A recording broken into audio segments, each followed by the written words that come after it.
নমস্কাৰ ইকক্সালৈ স্বাগতম মোৰ নাম দৰ্শনা তালুকদাৰ আজি আমি পঢ়িম অষ্টম শ্ৰেণীৰ সমাজ বিজ্ঞানৰ পাঠ নম্বৰ 11 এই পাঠটিৰ চাৰিটা অংশ আমি ইতিমধ্যে পঢ়িলো আজি এই পাঠটিৰ পঞ্চম অংশটো পঢ়িম আৰু এই অংশটোত অনুশীলনীৰ প্ৰশ্ন উত্তৰ 4 নম্বৰ প্ৰশ্নৰ পৰা আমি আৰম্ভ কৰিম বলাচোন ছাত্ৰ-ছাত্ৰীসকল আমি এই অংশটো আৰম্ভ কৰো ছাত্ৰ-ছাত্ৰীসকল প্ৰথম প্ৰশ্নটো হৈছে মানে 4 নম্বৰ প্ৰশ্নটো হৈছে এটা শব্দ প্ৰকাশ কৰা ক নম্বৰটো হৈছে যি ৰাষ্ট্ৰৰ মুৰব্বী বংশানুক্ৰমিকভাৱে নহয় বংশানুক্ৰমিক মানে হ'ল এটা বংশৰ পৰাই ৰাষ্ট্ৰৰ মুৰব্বী হৈ থকাটো আৰু যি ৰাষ্ট্ৰৰ মুৰব্বী বংশানুক্ৰমিকভাৱে নহয় সেই ৰাষ্ট্ৰখনক কোৱা হয় গণৰাজ্য বুলি আৰু গণতান্ত্ৰিক নিৰ্বাচনৰ যোগেদি এই ৰাষ্ট্ৰৰ মুৰব্বী নিৰ্বাচন কৰা হয় এতিয়া খ নম্বৰটো হৈছে যি ৰাষ্ট্ৰ বিদেশী শাসনৰ পৰা মুক্ত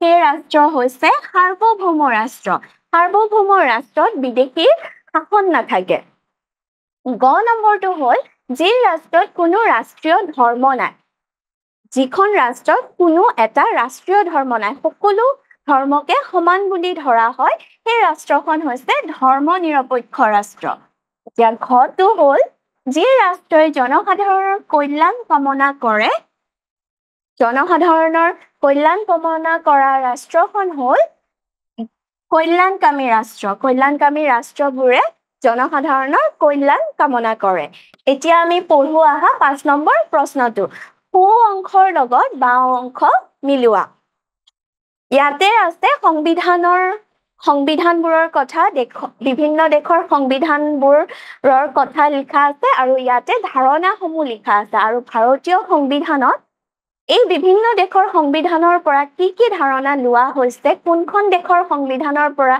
কোনটো ধাৰণা লোৱা হৈছে আমি মিলাব লাগে প্ৰথমটো হৈছে ব্ৰিটিছ সংবিধানৰ পৰা লোৱা হৈছে সংসদীয় গণতন্ত্ৰ কানাডা অষ্ট্ৰেলিয়া দক্ষিণ আফ্ৰিকাৰ পৰা লোৱা হৈছে যুক্তৰাষ্ট্ৰীয় শাসন ব্যৱস্থা মাৰ্কিন যুক্তৰাষ্ট্ৰৰ পৰা লোৱা হৈছে মৌলিক অধিকাৰসমূহ আমাৰ সংবিধানৰ মৌলিক অধিকাৰসমূহ মাৰ্কিন যুক্তৰাষ্ট্ৰৰ পৰা লোৱা হৈছে ফৰাচী সংবিধানৰ পৰা লোৱা হৈছে স্বতন্ত্ৰতা সমতা আৰু ভাতৃত্ববোধ আৰু আয়াৰলেণ্ড সংবিধানৰ পৰা লোৱা হৈছে দেশৰ নিৰ্দেশাত্মক নীতিবোৰ এতিয়া আমি 6 নম্বৰ প্ৰশ্নটোলৈ আহো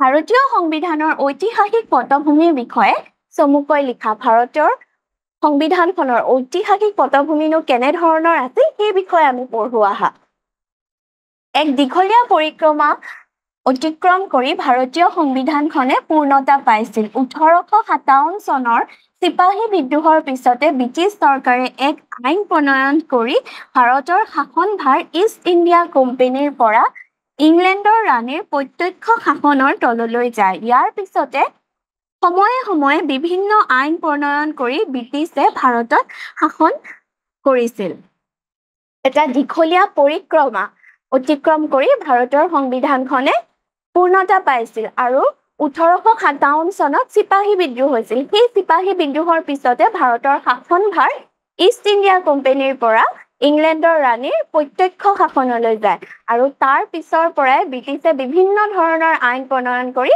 ভাৰতক শাসন কৰিছিল 1861 চনত ব্ৰিটিছ চৰকাৰে ভাৰত পৰিষদ আইন গ্ৰহণ কৰে আৰু এই আইনখনে ভাৰতীয় প্ৰশাসনক বিকেন্দ্ৰীয়কৰণ কৰি ভাৰতত প্ৰতিনিধিত্বমূলক শাসন ব্যৱস্থাৰ সূচনা কৰিছিল 1861 চনত ব্ৰিটিছ চৰকাৰে ভাৰত পৰিষদ আইন গ্ৰহণ কৰিছিল আৰু এই আইনখনৰ যোগেদিয়ে ভাৰতীয় প্ৰশাসনক বিকেন্দ্ৰীয়কৰণ কৰি ভাৰতত প্ৰতিনিধিত্বমূলক শাসন ব্যৱস্থাৰ সূচনা কৰিছিল 1852 চনৰ সংশোধিত ভাৰত পৰিষদ আইন গৃহীত হোৱাৰ পৰাই ভাৰতত নিৰ্বাচন প্ৰক্ৰিয়া প্ৰৱৰ্তন হয় এই আইনখনেও ভাৰতীয় লোকসকলক সন্তুষ্ট কৰিব পৰা নাছিল আৰু ভাৰত পৰিষদ আইনখন 1892 চনত সংশোধিত কৰা হৈছিল আৰু তেতিয়াৰ পৰাই ভাৰতত সদস্য নিৰ্বাচনৰ প্ৰক্ৰিয়া আৰম্ভ হৈছিল যদিও ভাৰতবৰ্ষৰ লোকসকলক এই আইনখনেও সন্তুষ্ট কৰা নাছিল 1909 চনত ভাৰত চৰকাৰৰ আইন গৃহীত কৰা হৈছিল যদিও ভাৰতীয়সকল তাতো সন্তুষ্ট হোৱা নাছিল। এই আইনখনক মৰ্লে মণ্টো সংস্কাৰ আইন বুলিও জনা যায়। 1909 চনত ভাৰত চৰকাৰ আইন গৃহীত হৈছিল, কিন্তু সেই আইনখনৰ যোগেদিও ভাৰতীয় লোকসকল সন্তুষ্ট হোৱা নাছিল আৰু এই আইনখনক মৰ্লে মণ্টো সংস্কাৰ আইন বুলিও জনা যায়। 1919 চনত ভাৰত চৰকাৰ আইনে ভাৰতত এক প্ৰকাৰৰ স্বায়ত্ত শাসন ব্যৱস্থা প্ৰৱৰ্তন কৰিছিল, যদিও ইয়াৰ পৰিসৰ বৰ সীমিত আছিল। আৰু 1919 চনত ভাৰত চৰকাৰ আইনখনে ভাৰতত স্বায়ত্তশাসন ব্যৱস্থা প্ৰৱৰ্তন কৰিছিল, যদিও ইয়াৰ পৰিসৰ সীমিত আছিল। বিশেষ ঠাইতহে স্বায়ত্তশাসন ব্যৱস্থা প্ৰৱৰ্তন কৰা হৈছিল।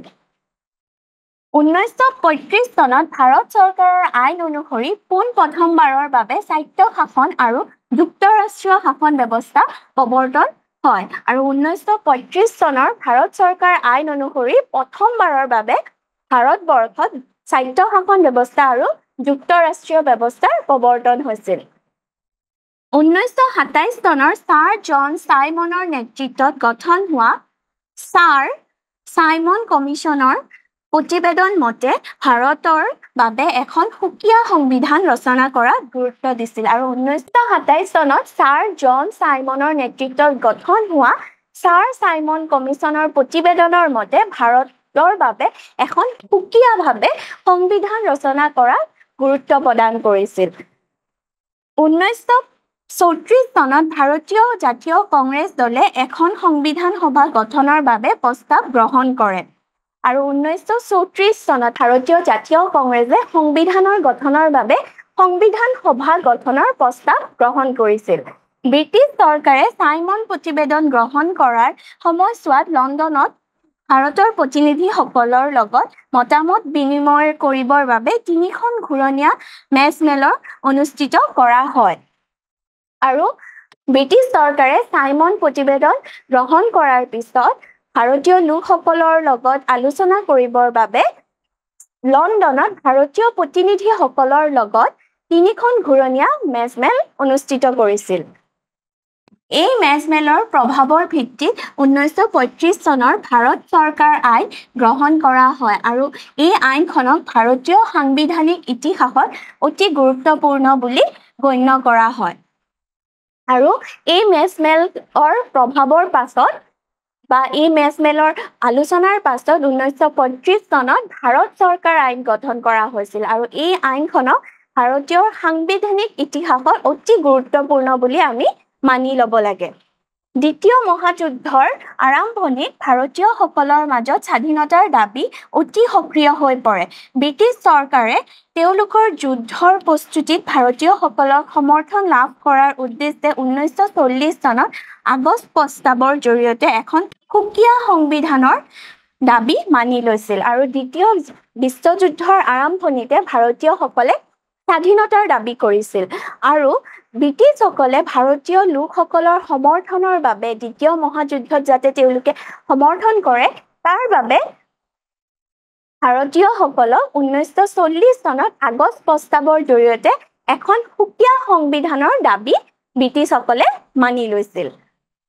সেই অনুসৰি 1946 চনত কেবিনেট মিছন ভাৰতলৈ আহে আৰু ভাৰতৰ বাবে এক সুকীয়া সংবিধান ৰচনা কৰিবলৈ প্ৰস্তাৱ আগবঢ়ায়।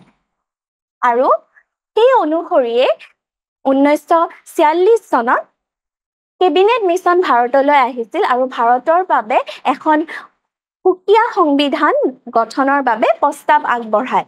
এই প্ৰস্তাৱ অনুসৰিয়ে ভাৰতীয় সংবিধান সভা গঠিত হয় আৰু সেই প্ৰস্তাৱ অনুসৰিয়ে ভাৰতৰ সংবিধান সভাখন গঠিত হৈছিল আৰু সেই সংবিধান সভাখনৰ সভাপতি ৰূপে ডক্টৰ ৰাজেন্দ্ৰ প্ৰসাদক নিৰ্বাচন কৰা হৈছিল আৰু ডক্টৰ ৰাজেন্দ্ৰ প্ৰসাদ আছিল সংবিধান সভাৰ সভাপতি।